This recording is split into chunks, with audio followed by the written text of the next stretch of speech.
অন্ধকারের ওপর আলোকপাত করব কি করে? কাল ভৈরবী মানে অন্ধকার স্বরূপ, এটা তার একটা দিক। আমাদের ওনার ওপর আলো ফেলা উচিত নয়, এটাকে অনেকভাবে দেখা হয়। এটা শিবের একটা ভীষণ রূপ, যখন তিনি তার ধ্বংসাত্মক ভাবে ছিলেন। এটা সেটা ধ্বংস করা নয়, তিনি সময়কে ধ্বংস করেন।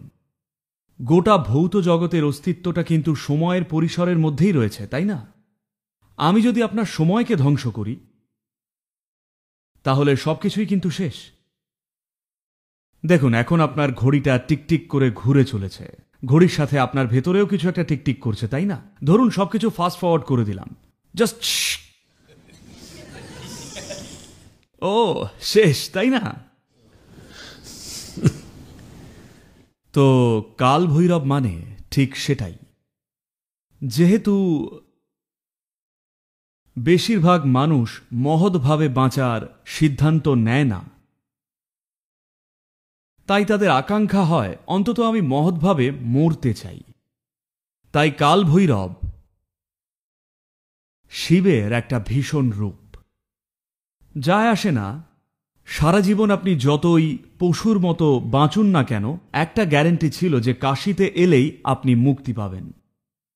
তাই সমস্ত খারাপভাবে বাঁচা মানুষেরা এখানে আসতে শুরু করল। তারা মহানভাবে মরতে চায়, আর এতে শুধু খারাপ লোকের সংখ্যা কাশীতে বহুগুণে বেড়ে গেল। তখন শিব বললেন, জায়গাটা খারাপ হয়ে যাচ্ছে এত খারাপ মানুষের জন্যেই। তাই তিনি বললেন, কিছু নিয়ন্ত্রণ দরকার। তাই তিনি কাল ভৈরবের রূপ নিলেন। আর এটাকে বলা হয় ভৈরবী যাতনা। এর মানে যখন মৃত্যুর মুহূর্ত আসে, তখন আপনি যা যা কিছু ছিলেন, আপনার অনেক অনেক জন্মের যা কিছু আছে, সমস্ত কিছু এক মুহূর্তে প্রচণ্ড তীব্রতার সাথে ঘটে যায়। আর যে সব সুখ আর দুঃখ কষ্ট আপনার হওয়ার দরকার ছিল, যা অনেক জন্ম জুড়ে আপনার হওয়ার কথা ছিল, তা সবই আপনার হবে একটা মাইক্রোসেকেন্ডে। কিন্তু যে তীব্রতায় তা হবে তা সহ্যের অতীত। তাই একে বলে ভৈরবী যাতনা। যাতনা মানে তো জানেন, যাতনা মানে চূড়ান্ত কষ্টভোগ, যা শুধু নরকেই পেতে পারেন। তিনি সেটা এখানেই আপনাকে দেবেন।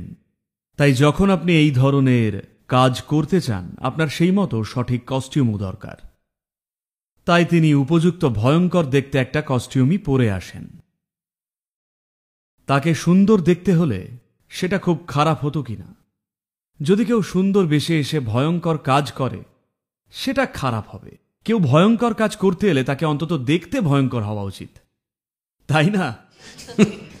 তাই শিব সঠিক ধরনের সাজ সেজে হয়ে উঠলেন কাল ভৈরব, আপনার জন্যে ভৈরবী যাতনা সৃষ্টি করতে। এমনই ভয়ঙ্কর যন্ত্রণা সৃষ্টি করতে যা আপনার কল্পনারও অতীত, কিন্তু শুধু এক মুহূর্তের জন্যে, যাতে তারপর অতীতের কিছুই আপনার মধ্যে না থাকে। আপনার সফটওয়্যারটা মুছে ফেলা যন্ত্রণাদায়ক, তাই না? কিন্তু এটা মৃত্যুর মুহূর্তে ঘটে, তাই আপনার পালানোর কোনো উপায় নেই। হ্যাঁ, পালাতে পারবেন না, কিন্তু তিনি এটা যতটা সম্ভব কম সময়ে সারার চেষ্টা করেন।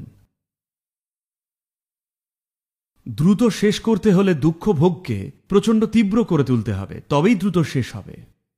যদি হালকা বা অল্প করে হয়, তাহলে অনন্তকাল চলতেই থাকবে।